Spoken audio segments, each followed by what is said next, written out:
Yeah, well, the truth is, I never had women figured out, and that's a cold, hard fact. Yeah. Deal is, there ain't enough of them out here to go around anyways. He's always been a pushover for the ladies. Oh, no. Nephew, God ain't many man can stand up to power that lays between a woman's thigh. You see, the hope that little cooter has on a man's life is unbreakable. Bring a strong man to his knees. Read your history. Now look at the kings and kingdoms that have fallen to that little split tail. Am I right, Hack? You are indeed. I can only assume you're referring to the English King Henry. Didn't exactly bring him to his knees, but he did tell the Pope to kiss his ass, and he started his own church for one of his favorite gal. 6 wives. The hog for punishment. I'll stick to horses. Well, don't let my lack of success put you off. It's like we said for a friendship that we want. Lunghag. Yeah? Come on over here. Yes. How's the head feeling? Much better now. Thank you. Care for the whiskey, Mr. Lunghag? Thank you. I prefer coffee. Yeah, well, but, yeah. Male independence is all well and fine, but too much. No, sir. Without marriage and women, we'd all have been drunk, shot ourselves to death, or died of the clap.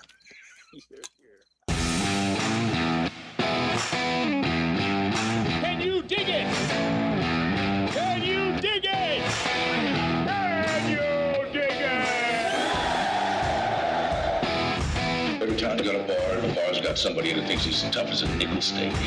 But they all come to speed for the do-re-mi. Now get this. We ain't partners. We ain't brothers and we ain't friends. My little brother was 15 years old. What do you think about that? You're way to hell. How about cutting heads? Oh, I get it. You want some kind of contest, huh? You're a real smart boy, ain't you? I guess maybe you'll have to kill me. It'll hurt if I do. Well, looks like I finally ran into someone that likes to play as rough as I do. Yeah, this must be your lucky night. And my buddies, they're not nice like me. Are we supposed to say thanks? You're not supposed to say nothing, soldier. Hello, folks. Welcome to the last call of Torchy's. Take 2 if you're following home, but not really. I am here tonight with the fellas. Starting up, I'm on my right, if you will, is Mr. Lee Russell. How you doing, sir? I'm doing good, man. I'm just trying to get these horses and get my 25%. Yeah. And with me on the bottom of my screen, but number 1 in your hearts is Mr. Cameron Scott. How you doing, sir? Doing great. It's been fly fishing all the damn dong day. Mm-hmm. What the fuck was that scene Been about? before, I'm so perplexed. There was definitely writing problems in this movie, but we'll get to it. You learn a new way of fishing that is newfangled or whatnot. Come on now, 75-year-old Robert Duvall and 85-year-old makeup. Yes, indeed. It's been a while since you've been here, but yeah, we're back doing our somewhat sort of tribute, but it happens to be the next in line of films to do within the Walter Hill oeuvre of films. That's what this show is, after all. We, the next one we're gonna do, we'll talk about that towards the end of the show. Broken Trail is the name of this film. It was a miniseries for the AMC network. Remember quite fondly. I own the DVD somewhere. I could tell you where that is, but I own that. But sorry about that, guys. Dang. Yeah. But yeah, this stars great Robert Duvall and Thomas Haden Church are 2 leads, and I made mention when I was watching it on social media that with these 2 guys, you don't need much else. And I think we got a little bit more than these 2 leads in this film. But I'll start with the cast here. Robert Duvall as Prentice Ritter. Thomas Hayden Church. You know, I mentioned Robert Duvall, what he's in, but you guys should all know by now what Robert Duvall is in. He's been in many things over the years. But Yeah, the if you don't list know that would who be Robert Duvall is, I don't want to know who you are. Mm. To be well, honest. you know, pertaining to this, you know, probably a part of one, if not the greatest Western miniseries of all time, which is the Lonesome Dove. Yeah, Yeah. No, and of course, and of course, he was in Hill's previous Geronimo film, and he actually got, you know, and like a lot of actors from his generation, he got to start in cowboy stuff. He did a bunch of cowboy TV shows. He did True Grit. He did Lawman. He did Joe Kidd. He was in Open Range, which you watched as a little bit of a follow-up tonight, Gary. Yeah. So he's actually, it's actually kind of interesting. He's sort of like, every once in a while he'd dip back into the Western genre over his career, but like really he's kind of bookending his career at this point with this and Open Range. Like he kind of like took a more serious dip back into Westerns around this period. Well, you know, we're reviving it too, because every once in a while, you know, it dies out till they make something worthwhile, and then it's back again. But it never really left all the way. So there's that. No. You know. But you know, the Godfather. When he died, I mentioned that the great Santini is a great Robert Duvall film you should watch. I mean, To Kill a Mockingbird. To Kill a Mockingbird. Yeah, The Outfit. The Outfit. For stupidity's sake, and a film that I love, the remake of Gone in 60 Seconds. I'll watch it. Oh yeah, 40 times. Yeah. Of course, he's in Falling Down. He's the cop chasing Michael Douglas around. Defense. Yeah. You know, relevancy of films nowadays. You know, could this happen? You know, it could definitely happen. So it'd be worse now. And put that shit on social media. Be okay. Oh yeah, it'd be on TikTok. Yeah, the guy would not be known as a killer, be known as a fucking influencer. Yes. Yeah. Definitely. Oh my gosh. But Thomas Hayden Church as Tom Hart, this guy shows up in lots of things. Notably, Sideways, Tales from the Crypt presents Demon Knight. The Spider-Man sequels, the Raimi ones.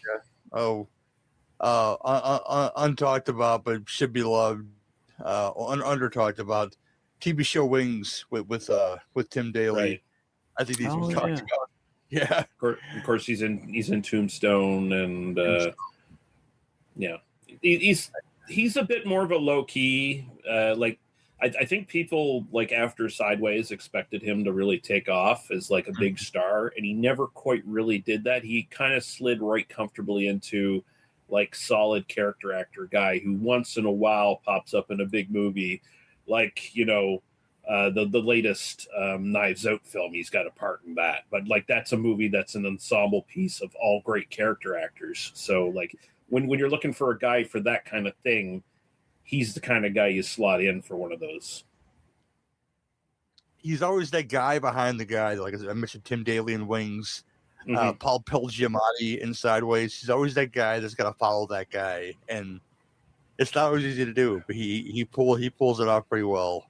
It's a great straight man. Yes, indeed. Yeah.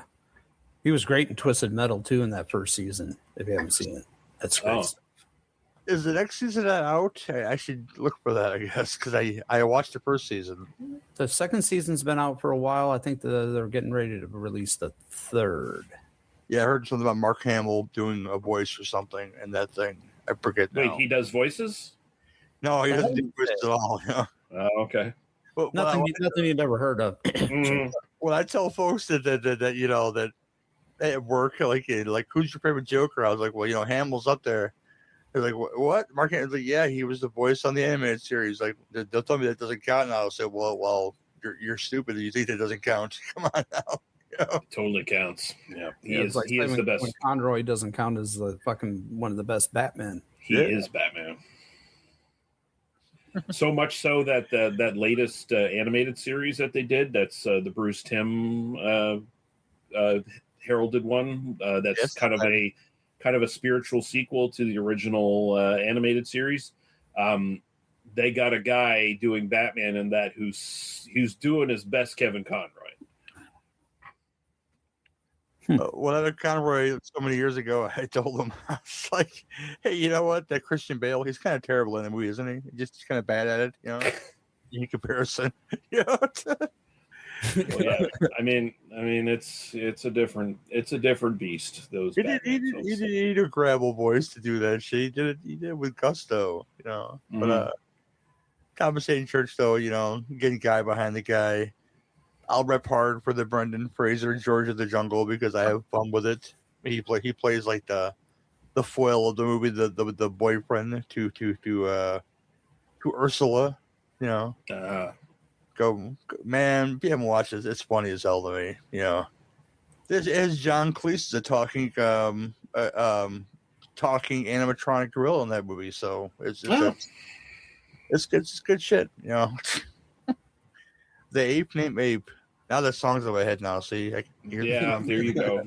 You're fucking dead to me too, you motherfucker. Earworm of the day. Thank you very much. Oh, you're welcome. You're welcome.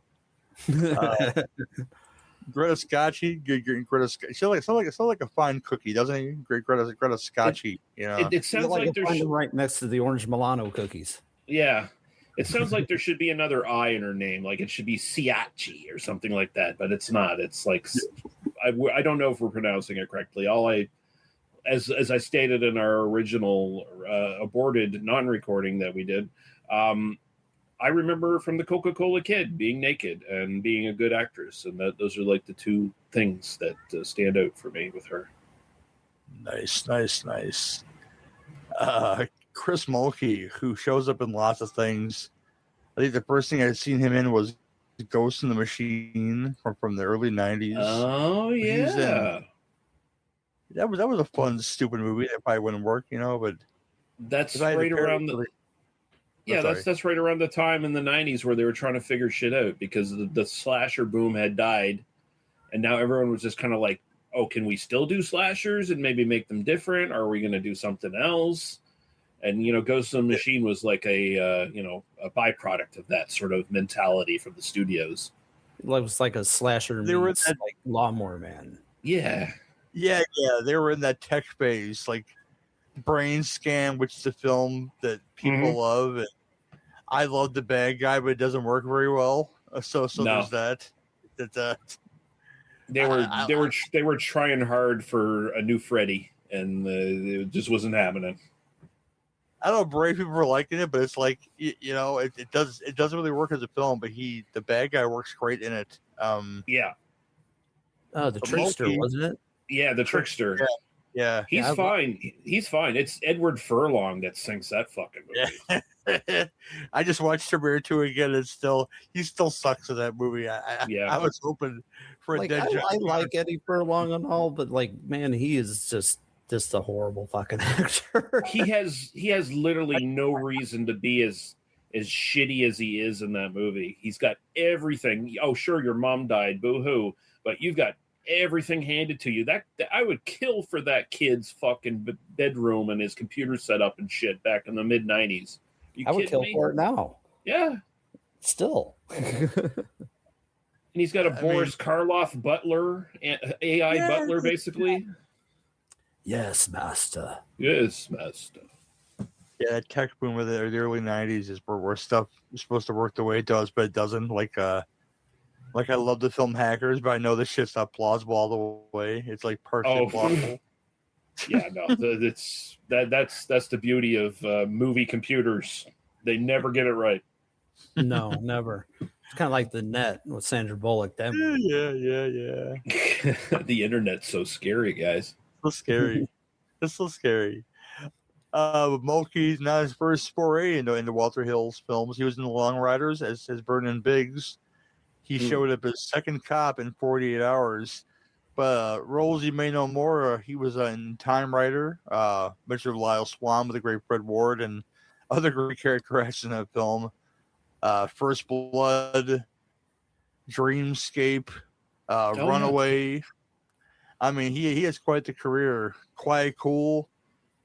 I mean, early on, he's still working today. But yeah, she shows up in things, but he shows up as what they call big ears in this film because apparently he could hear horses. Yeah. And yada yada yada. But he's like your main, I guess, villain guy that's chasing them throughout the throughout the second half of the film. Because once he's done drinking and whoring, he can finally go get down to business of our next character, which is Rusty Schwimmer, who has been in many things over the years too, but most notably to horror fans as what was her name? The lady that owned the diner and Jason Goes to Hell. Yeah. I love that lady, man. She's so good. Which if you know about the film. Oh, so I'm sorry. Scene's great. That whole scene is great. That's like one of the standout scenes that makes that film worth watching. Because her and Leslie Jordan, I guess they switched roles at the last minute. I guess like he was supposed to be like the butch, diner owner, and she was supposed to be the exact opposite. So that's interesting. I'm gonna have to watch her Will and Grace. I love Leslie Jordan a lot. Actually, it's Joey B. That was her name. I looked it up. Joey B. Yes, Joey B. Making the Jason burgers, the 2-for-1 deal. Come on now, the 2-for-1 pack. The 2-for-1 pack. Fucking idiot! They're supposed to look like hockey masks. Yeah. Maybe this is they don't like that film. It's like I assured the folks who don't like Jason X. I was like, you just can't have fun, can you? Come on now. Is it against the law? No. Okay. Yeah, I mean it's not highbrow entertainment, but it's fucking good times, man. I mean, if you're some weirdo who's been taking that series serious after honestly, even like after part 3, you probably got something wrong with you. Because come on, it got goofy really quick.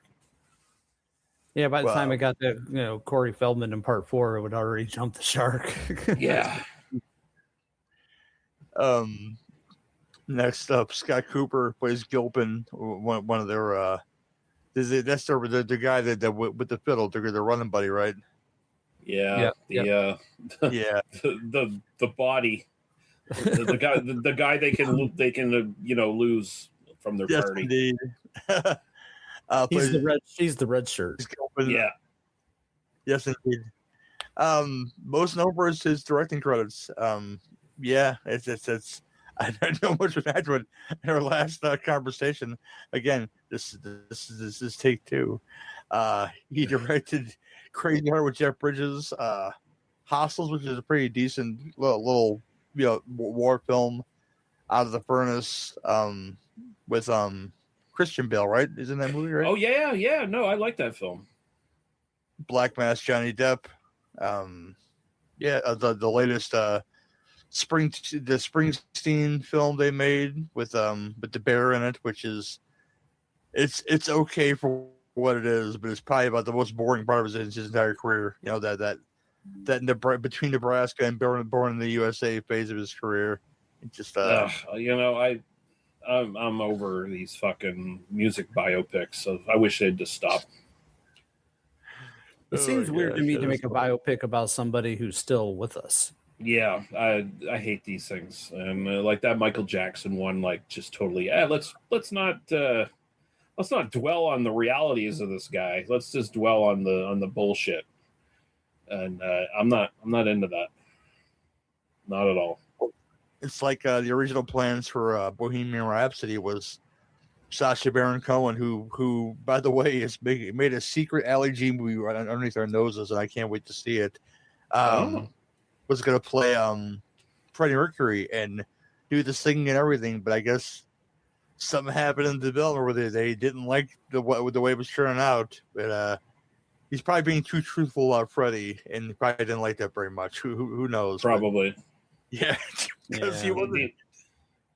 I'm sorry. Cohen, I'm just saying, Sacha Baron Cohen's not a guy to cater to bullshit all that much. He's pretty honest with his stuff, so I could see that. I could see him butting heads with his characterization with the producers, probably.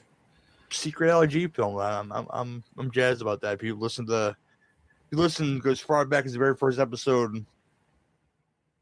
That's how the show started with him and Martin Freeman doing the Drive by FM thing, which is pretty hilarious. That's how the show started, but it is what it is. You know. Yeah. What we got? We got James Russo. Again, a name I know. Been in lots of things. Captain Billy Fender. Todd Allen, Marshall Bill Miller. And we have 5 concubines, if you will, the girls that are with him the whole time. Gwendolyn Yo as Sun Poi, Valerie Tian as King Hua, Jaden Wong as Gi Moon, Carolyn Chan as Mai Ling, Olivia Cheng as Yi Feng, and to interpret all these lovely girls, he comes along for the ride later on, Donald Fong as Lung Hei. Your cue plot synopsis of this movie is, it is real cheap too. A veteran cowboy and his nephew saved 5 Chinese girls from prostitution while trekking from Oregon to Wyoming. This is predicted by Walter. And why did you do this, IMDb? You're so lame. We'll talk about the writing later on because they're being lame right now. But whatever. Yeah, it's Alan Jeffrian, I guess. It's based on his book. Oh, okay. Is what it is. Yeah. So like this was an adapted property, and it originally was going to be a feature film, but they decided to make it a 2-parter for AMC because I guess they felt like it would cut down on the production costs and probably make it more of a success. AMC, I should say. I think this was their first miniseries, if I'm not mistaken. So like this was which is surprising, This is 2006, I think it was. Yeah. 2006. All this time they only made 1 miniseries, and that's weird. But that's kind of odd. The king of the Western miniseries with the Lonesome Dove stuff. So we just got the right man for the job, I guess. If you're AMC and you're looking to do a Western miniseries and you look at who's in the landscape to do that kind of thing, Robert Duvall, Lonesome Dove is pretty much a shoe-in, I think. Like, it's like, yeah, get him, get some other really good actors around this time, and they ran with it. So, yep. Cam, first time watch for you, I think. Initial thoughts, my friend. Initial thoughts, way too long. It's well acted, it's well shot, except for some cinematography around the fight scenes where they do a little shaky cam. Oh, thank you. That Liam Neeson took in shaky cam bullshit that I just can't stand. But otherwise, it's got the nice big sweeping shots of the countryside and makes America look beautiful. Robert Duvall is a masterclass at giving a monologue, and he gives several of them here. Maybe 1 or 2 too many, but I know that might be sacrilege to say, but I'm just being honest. Chris Mulkey is one of the reasons to show up in this. Rusty Schwimmer is one of the reasons to show up for this. They're both just seedy, cheesy, great people. I love them both. This was a first time watch for me. I didn't even really know it existed until now. I got to be honest. So I'm kind of ashamed that I hadn't watched it. It's a decent Western, but it's not a great Western. It's just, it's got moments. I think it was too many fingers in the pie, too many hands in the pot, so to speak, too many writers, too many rewrites, too many things going on. But, we'll get into it a little bit more, but, I love this, if anything, just for Robert Duvall, giving him not literally a one last time in the saddle, but like one of the last times in the saddle for him. Yeah. And I might have some problems with it, but I dug it a little bit. Cool. Lee? Yeah, this is first time watch for me. I think the thing is, like, I always kind of mistook this one for Open Range. Like, I'd always like see the title and see Robert Duvall's in it, and it's like, oh yeah, no, that's that movie. I've already seen it. And then it's like, oh no, wait, Open Range, Broken Trout, what, huh? This is fine. I think it's probably one of Walter Hill's better Westerns, honestly. But I think I would have liked this better if it actually was a theatrical release. And I think Walter Hill, I read something where he sort of agrees here, where it's like, yeah, I kind of wish we just put this in theaters and cut like 15 to 20 minutes out of the fucking thing. And I'm like, yes, that probably would have been good. Probably wouldn't have made any money because it's a Western in the 2000s and your track record at this point in the theaters has not been all that great. But it probably would have been a better film overall. That being said, you can't beat the acting in this. Like, Robert Duvall is so naturalistic and just amazing. He's so believable. Thomas Haden Church is no fucking slouch either. He's, again, like we were saying, he's a great second man.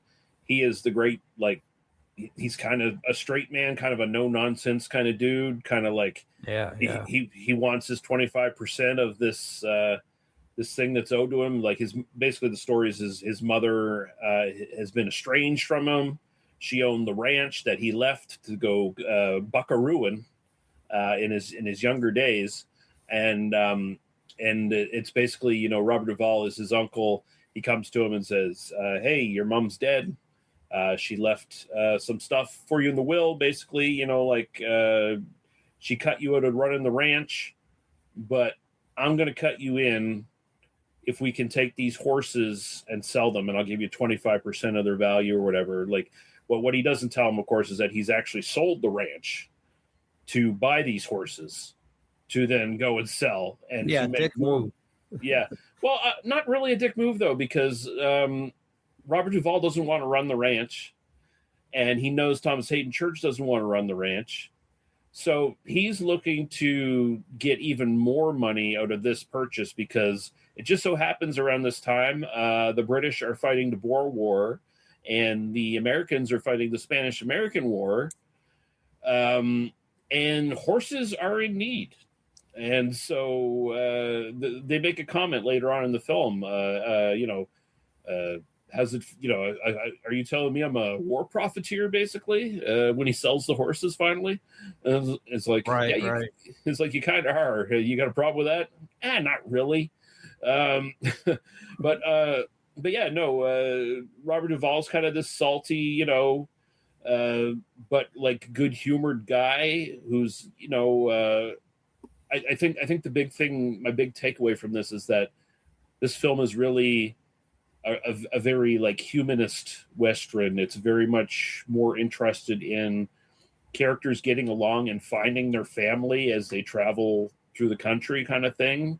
It sort of makes a point that your family is kind of the people that you meet along in your life. It's not necessarily always blood. So this little family sort of gets created when they free these Chinese girls who are going to be sold to, you know, as sex slaves. And they decide, you know, against their best interest, basically, because, you know, they could have jettisoned these girls and just gotten their horses there way quicker and gotten their money and got out of Dodge. But all these guys in the group who are taking these horses are actually decent human beings, which is kind of a rarity you see in these sort of things. And you know, they have that more innate morality in them that they, you know, they care about people and they care about doing the right thing, even if it's like they're all their instincts are saying, no, we should just like leave them in a town somewhere and just keep going, kind of thing. Which they do try to do at one point. They do, but they soon realize the error of their ways. Is like, no, this isn't good. They're going to get killed. They're going to get raped. They're going to get murdered. You know, like it's not a good place to put these girls. Of course, they end up taking them to the town where they were supposed to be delivered in the first place. So that kind of jump starts the whole thing. What bad luck that was. Yeah. But, you know, yeah, it's a little too long. Cameron mentioned, I think, my biggest beef with this film, though, it's the action scenes. This is where it really suffers. Walter Hill, known for his great action scenes, known for his great depictions of violence, you know, like just a maestro of doing that sort of thing. And something about this production neuters that, and the way he shoots it and the way it's edited, the action scenes, and especially the scenes of violence and gunplay, are so herky-jerky and like beyond nauseating handheldness that it kind of takes me out of the movie whenever that stuff's happening. Like, Yeah. I really hated it. But everything else I kind of really loved in this film. I love the characters. I love the conversations. I love that it's this kind of a big hangout film where they're going across this beautiful countryside. It's all shot in Canada. So it's like all Canadian countryside, I believe. There might be some U.S. Locations too, but I think they shot it cheap up here in Canada. So, I liked it. I think this is, for me, kind of middle of the pack Walter Hill. I think it's got a lot of great stuff going for it. It ultimately, I think it suffers from being on TV and being, whatever gut up his ass to shoot the action scenes and the violence in the way he did for this. Whoever made that decision made the wrong decision. But I'll leave it at that for now. Like we said, she's shot in the wilds of Calgary, Alberta, Canada, and yeah. But those scenes that like you mentioned are shot very, very well. There's all the stuff with the horses, and because they may make mention that the horses are wild at this point, but they can train them along the way. I like. Mm-hmm. I like that they seem like they're all over the place. It's shot incredibly that way, and right down to the stampedes for our poor Chinese girls who there's a lot of history behind this movie. And again, just like when I was on your show, Lee, and we did the what was the movie again, Lee? We did the Farewell My Concubine. Yeah. I'm a little ignorant to 19th century post gold rush Chinese politics in the U.S., but from what you can tell, wherever they were, I imagine their families came to come look for gold in California, maybe, and or down. The interpreter guy, he says, he's been there for like decades. He came because he heard California was the mountain of gold. Yeah, the mountain of gold. And it turns out, no, he's just stuck like working at a brothel or whatever the fuck he's doing in that town when they get there. Yeah, but I've always heard small bits about the binding of Chinese women's feet, to make them more profitable, make their feet smaller, and it's the whole thing with them selling these girls into slavery. You hope good things for them, because you can tell they're terrified the whole time. And oh yeah, you can hope for good things, but good things are not going to come to these ladies. Well, yeah, for 3 of them it's okay, but the rest of them not so much. But yeah. And even then, like when we get to the end there, where they do those sort of like, here's what happened to this person and here's what happened to that person. Like 2 of the girls go back to China and open a hospital, but then it says in the sort of Maoist revolution, they disappeared.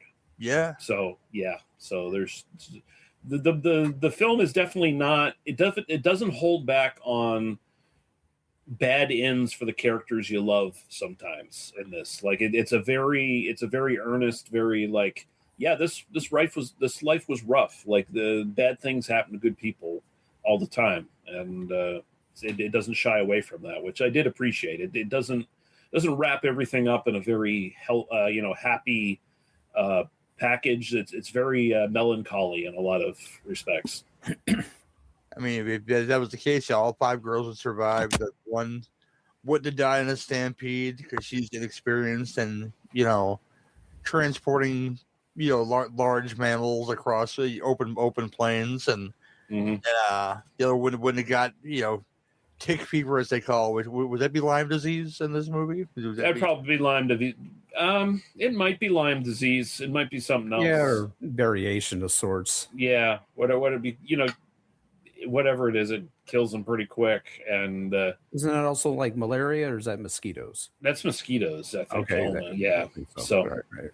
But I mean, at the same time, they might have diagnosed that as tick fever. You never know. It's not like these people necessarily knew. Medicine was not so advanced back then. Yeah, back then. It was give them a shot of whiskey and put a cold rag on their forehead. Yeah. Like we were talking about, I think during the Wild Bill episode, like how Wild Bill is like taking injections of mercury or whatever for his like fucking syphilis and shit. Like,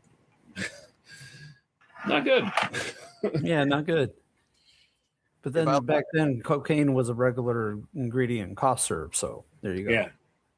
One tip I'll give you guys: don't do what I did and watch Open Range right after, because certain plot points will cross over. Like I forget it, because it's mentioned in Open Range that Robert Duvall's character had a family and he lost his family to disease, right. I believe it was. And yeah, I got mixed up if it was this movie too. He had a family. That's why he was so close to the Chinese girls in a way. And yes. Because he tells Nola, Greta Sachi in this later on, he finally sort of opens up to her like, yeah, I had a wife and kid and that didn't work out so well. So that's why I'm reluctant to like have like that kind of a strong commitment with you, even though I do really like you and shit. It's just like, it's one of those unspoken things that gets spoken. Mm-hmm. Yeah. But the building of trust, amongst girls who, did not speak the language, but, and I love the ending of this thing, that our girl that stays behind, to stay with our man Tom here. They don't know the language, but there's that sense of trust that's built, and they realize that this is their protected. The only shot they have to be protected in this wild and woolly country that where they're going to be sold into sex slavery and possibly, actual slavery. Who knows? They're going to work a factory job for a bowl of rice in the U.S. probably. It's just. I mean, there's a. I don't know if like it was intentional, but it's kind of weird how like they start off. They sort of make the point of, oh yes, we have these Chinese sex slaves or whatever. And then smash boom into these guys who are moving cattle, and like I think it's maybe trying to make the point that at this point these poor Chinese girls were being treated as basically cattle. They weren't being treated any different, and it's kind of a weird irony that these horse runners who are taking them to be sold are the saviors of these Chinese girls who were otherwise just going to be sold as fancy horses to get fucked by scumbags. Yeah. Well, I think that's also why they don't trust Thomas Haden Church right off the bat, because he shoots that one horse that broke his leg and right in the head. I mean, like they were scared shitless about that. Yeah. Yeah, because they had no they're ripped right out of their country, and they have no understanding of like what the life is like at this time in America, and they learn slowly as they go along in the trek with the our protagonist or whatever. But it's a good point. It's the life you don't know, though. I mean, in reality, a horse can, if it breaks its leg, it can't support its own weight. So back in the day, they wouldn't shoot a horse in the head because it'd be cruel to let him live, because he can't literally can't, and he literally is slowing down the rest of the herd by them, if they happen to leave him alive or something, Yeah. Yeah, the first time they showed that first shot of that horse just sitting down and taking a break, and I'm like, well, I know where this is going. Yeah. He's going to the Wild West dog food factory for processing. All horses go to heaven. I'm horrible. I'm sorry. Oh my gosh. Yeah, but I like that. I like the relationships between them and the girls. It works really well in this film. One of the high points, really, because there was that culture. It's not really a culture clash, because our boss. I'm going back to the other movie. His name was Boss Spearman in the other film. Yeah, Prentice. Yeah, Prentice. Who? What do they call him? Hunka Prince. Yeah, because he couldn't pronounce uncle, but he has to call him uncle. Yeah. Honkle. Call me your Honkle Gary, okay? Come on now, But yeah, they called him that, and it was kind of adorable because they can't speak English, obviously, but the trust is built, and they could tell that he's all right. But it takes a minute for them to get there, and I like that. I like the I like the whole, little things like him giving the meats a piece of candy, but like before yeah. Give them the just like peanuts and stuff. in the Yeah. peanuts. Yeah. Even the whole time, they're being, subservient women, which is wild, but that's the way they're treated, and that's the way a lot of women are treated too. Back in these days, is they're programmed to fix them in a cup of coffee at the campfire, and I gotta say, Duvall's ability to make biscuits on a campsite fire is on point. So there's that. Biscuits and jam. Yeah, they weren't too keen on how much they cooked the lamb, but they were like, "Oh, the biscuits are good though." Yeah, they kept making fun of him, like the smell's awful. Mm-hmm. Well, that's lamb, man. Come on, Yeah, but it's a cultural difference, not necessarily big. A lot of East Asian cultures not so big on eating as meat, and at least not preparing meat in the same fashion as they were doing there on the range. So yeah, I mean, like speaking of cultural differences, when Prentice Robert Duvall's character is naming them, and he names one number 4, and she is just like, oh no, absolutely not. That means death. I don't want that. I don't want anything to do with that. He's like, okay, well, the one that ran off, we'll call her number 4. You'll be number 5. Yeah. But yeah, being human in only the way that like Robert Duvall can come across. Well, he never feels like he's acting. He just feels like he's there. No, it's just him. It's just him on screen. And I don't mean that in a bad way. I meant that in the most positive. Yeah, no. But I mean, his character, like, he's such an actually just like really decent human being without like any like sense of bigotry or racism or malice in his heart for anybody. He merely does the 1, 2, 3, 4, 5 thing because that will help him remember, because he knows his limitations. He's not necessarily a highly educated man or anything. He doesn't know fucking Mandarin Chinese. So he knows that's going to go nowhere, and he knows he's not going to learn it. So that's going to go nowhere. So he's got to do this because he'd rather do that than like mispronounce their names every fucking time he tries to say it. Yeah, it's almost more respectful that way. Yeah, he feels it'd be more insulting to do that. So like it's a great performance. But even in the end, once we're joined by our Chinese interpreter gentleman, which you gotta love. He gets right in the mix with him when he literally gets his head busted open, and Robert Duvall, Uncle Pren has to inform him how to do a stitch properly, because he likes his clothes being properly dressed, and that whole bit there, and he fucking like when he can't get him to drink the whiskey, so he just pours it on his head. Yeah.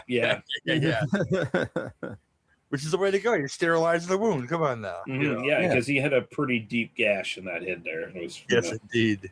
Yeah.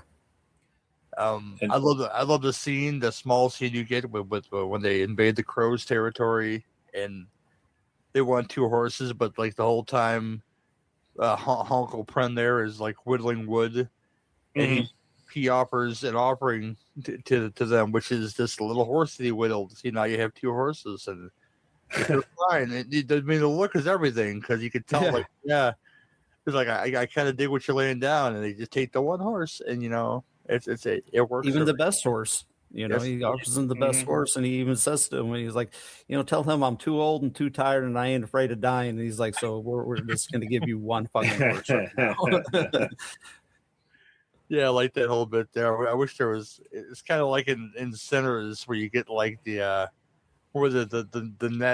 Navajo vampire hunters. Yeah, I need that movie. I'm still torn on that movie for that reason. Yeah, it's almost like we walked into like the first movie just ended or whatever, and now we're into the second one. It's like, wait, where's the first one? Where's the Navajo vampire hunters? Please. Oh my gosh! You get weird modern dancing scenes, and like he kind of crosses the spiritual barrier and like sees the future, and I like that. I like how that whole like the future of black music as it progresses throughout America's history kind of like just like what that American Pop, was it the one we did on my podcast? Mm-hmm. Yeah, kind of the same vibe almost in the way that scene plays out. That guy wrote Night Moves, but not really, is all I'll say about that. But that's fine. It's my favorite Bakshi, so I'll let it slide. You know? Yeah. But yeah, I like most things about this one. But like I said, the action sequences are and I didn't think about it until you guys mentioned, you know, the shakiness of them, because I'm just thinking about how charismatic Robert Duvall is when shit starts to go down. You know, where they you know, so some bad guys along the road, which is a guy who literally his mission in life is to kill a bunch of people with you know, smallpox laden blankets, and you know, that motherfucker. See, he wants to make sure this guy is dead for sure, and all of his company are dead. So I'm just so distracted by the charisma of Robert Duvall in that scene, the shaky camness of, you know, what would happen later on, you know. Yeah, well, that one wasn't so bad. It's really more the close up stuff, like the final sort of gunfight and conflict and stuff that's shaking all over the place. When they're it's even worse when they're saving the girls from the rapists in town. Yeah. And, oh, you know, yeah. they Start shooting up the places. It's like yeah. You couldn't like focus on what was going on. It didn't make it logistically didn't make any sense. Yeah, the camera only stops for when he shoots that dude's thumbs off. Mm-hmm. It's like, yeah, which I enjoyed immensely. Yeah, that was great. Like that was a good little Walter Hill-esque touch there. But I just wish the rest of the fucking scene had been as good as that. But it's just like, yeah, no, any, and I think one of the conflicts too was that like Duvall had a say in the writing of this, apparently, because he's one of the producers. So apparently when they were doing rewrites to make this work on television, apparently there was a lot more action and stuff in it, and Duvall kind of like told Hill, you got to kind of act some of this shit because it's killing the flow of the film. And you know, maybe there's some artifacts of that kind of left in the way the final product came out, where it's sometimes it does feel a little disjointed in parts, you know. Yeah, for sure. But yeah, the way this all came together, I enjoy my time with it. Like I said, this is, you know, it's probably the most highly decorated film as far as awards go, and it won some Emmys for sure. I know that. Yes. And I enjoy my time with it mostly. I mean, I'm not gonna lie to you. The little stuff, you know, that will take you out of it. You know, you can suck you back in with the other stuff that just the characters you can relate to, and you know, the very again, you're not used to this badass Chris Mulkey in this film, because we talk much about him. He plays like this scorned dude who just got out of prison, and you know, he finds out who put him there, because of course, you know, Rusty Schwimmer needs some motivation for him to go get her Chinese girls, you know, from her property from those people. Right. And now a Hmm. question for you guys. Do you think she was telling the truth or just telling them that to get him to go? Well, that's a real hard question, because you know the way she acts around him, she's really squirrely. Like either she's afraid of him or she knows something he doesn't know. So well, she's I mean, Greta Sachi, she's rightly afraid of him anyway, because the last time they got together, he split her head open and left her her hair to freeze on the cold ground outside. Right.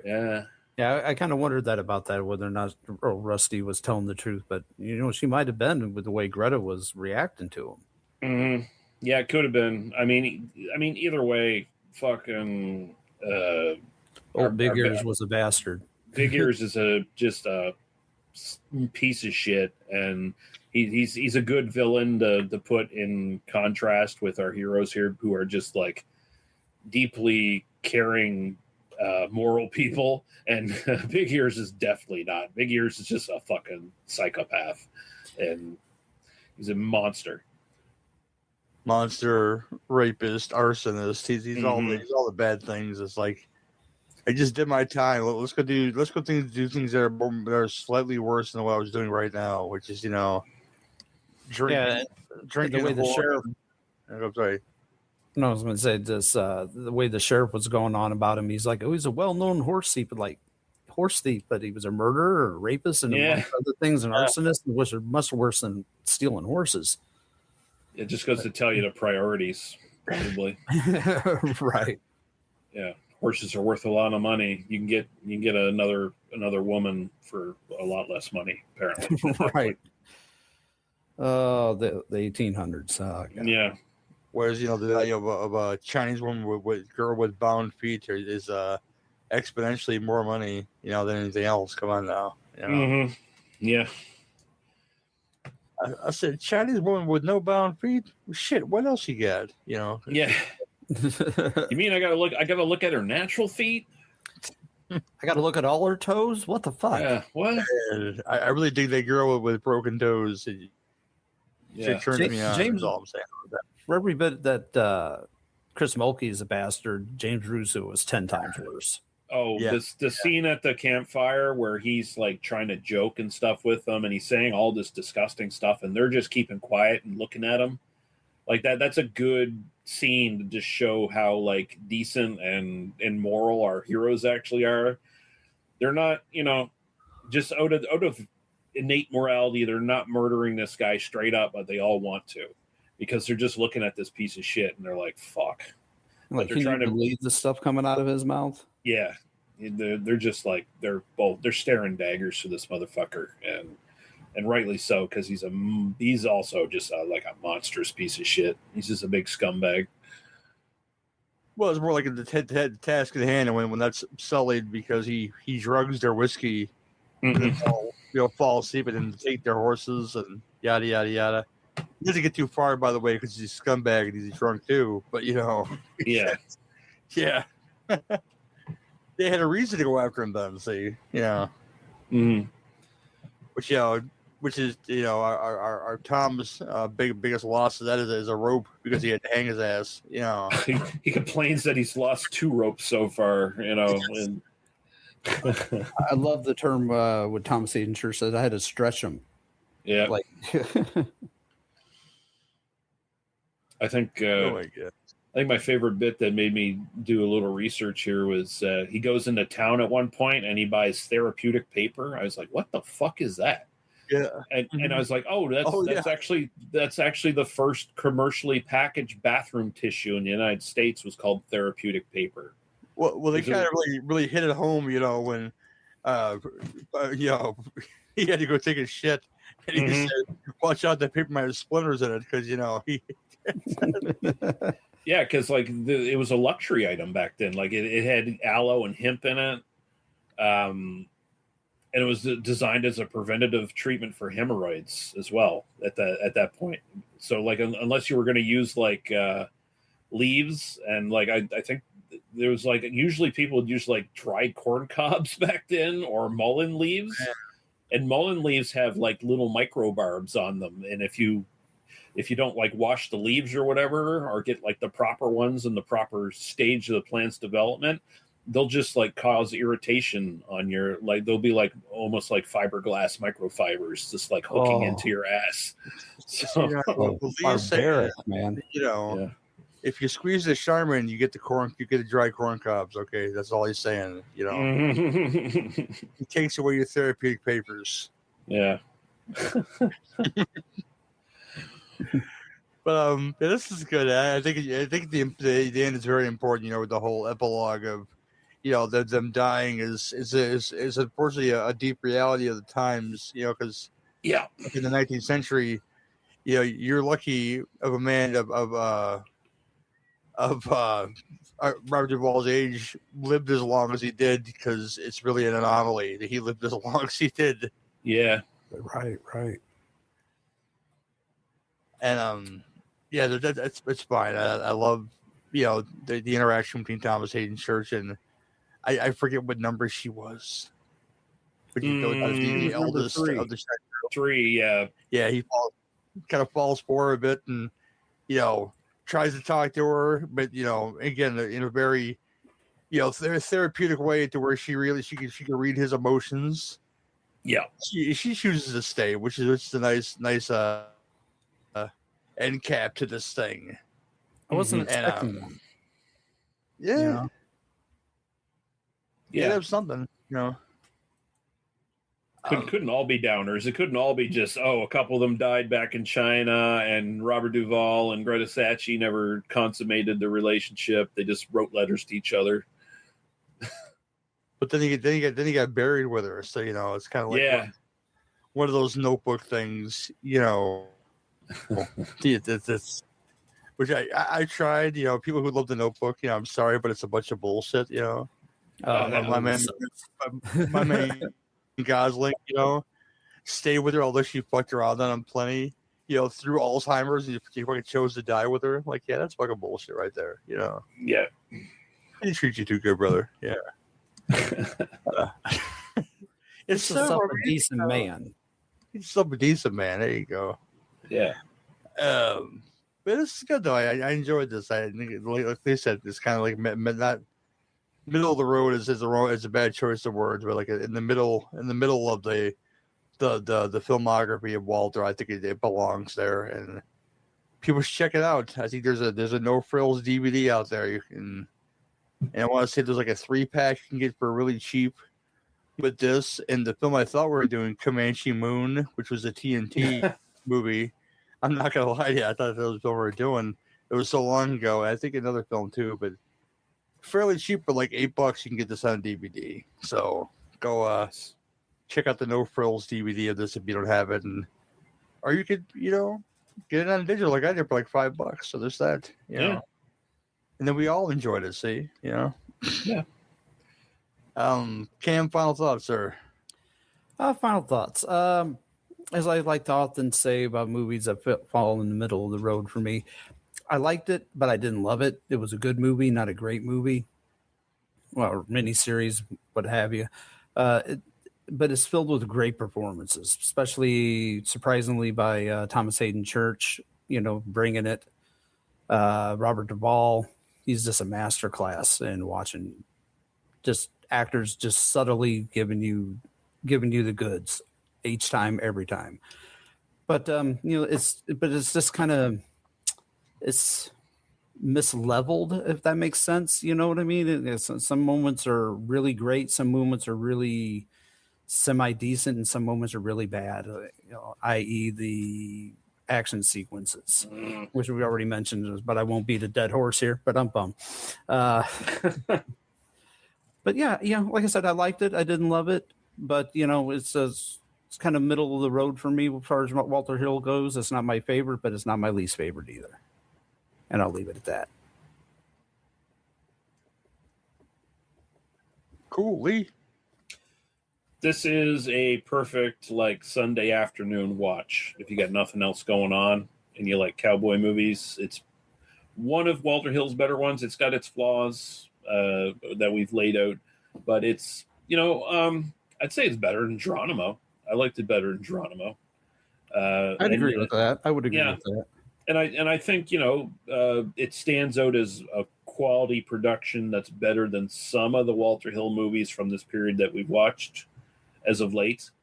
So, you know, we're in a shaky ground kind of area where like some of his stuff just isn't up to snuff anymore, or, you know, he's coming onto projects that he has little control over and they end up being dog shit.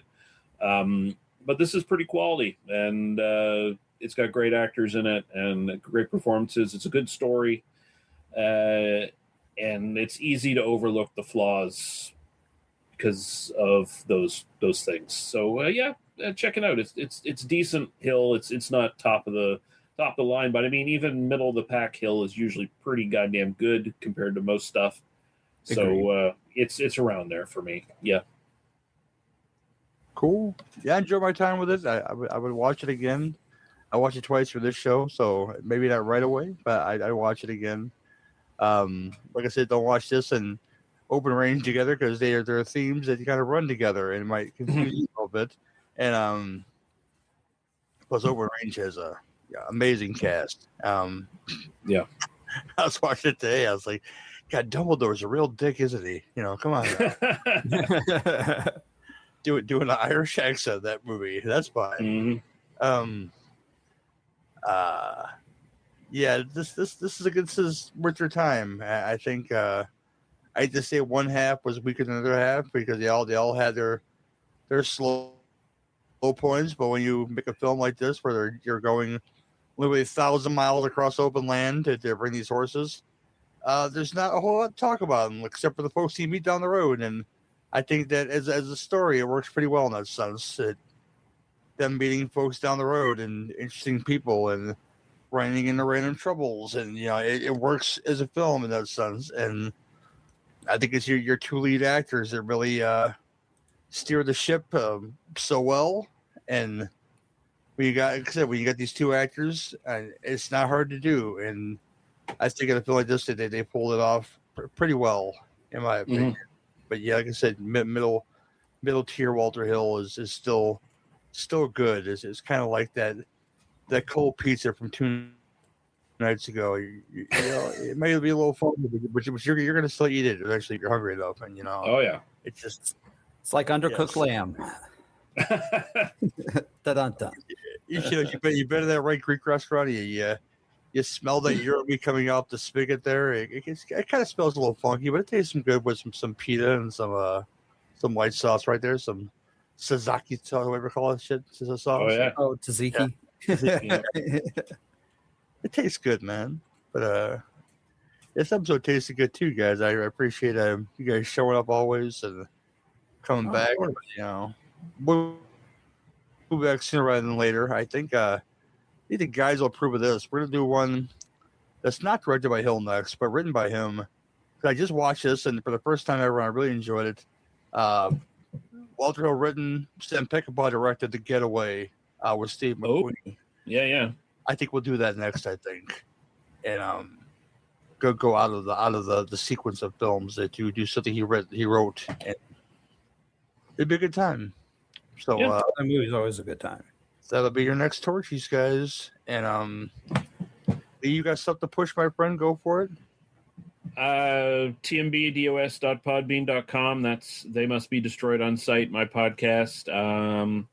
Stuff that's coming up in the next little while this summer.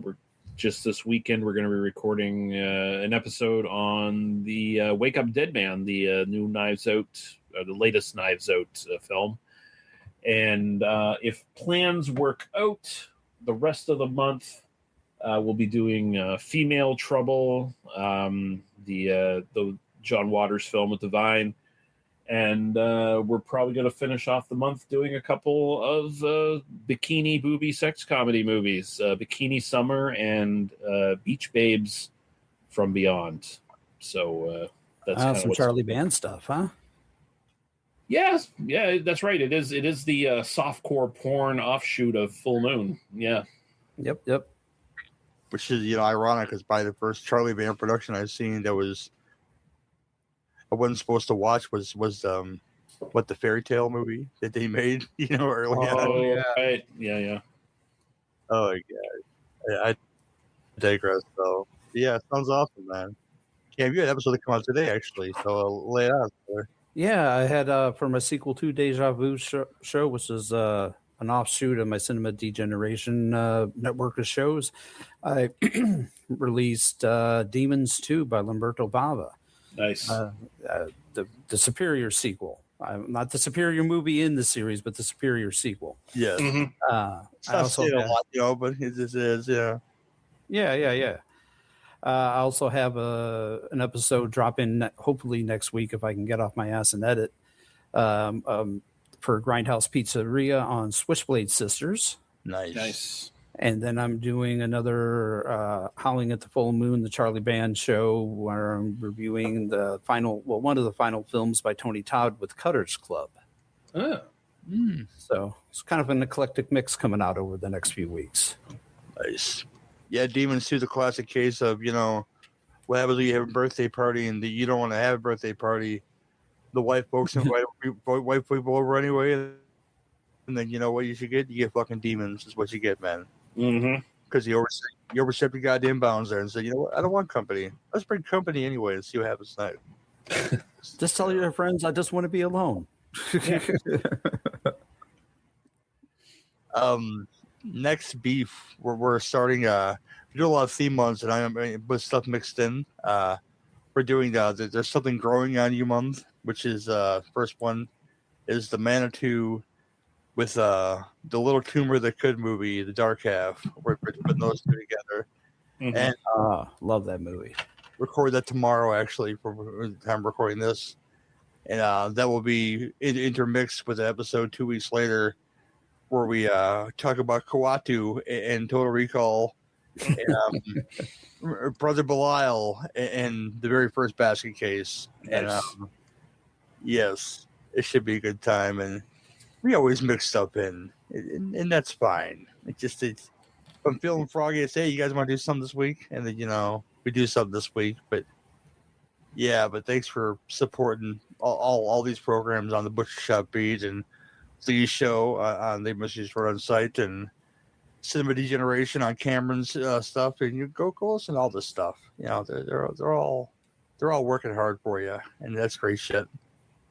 But this has been Last Call of Torchies, and we'll see y'all next time with an episode for the Getaway. I'm looking forward to that. Bye-bye now. Bye-bye. Later.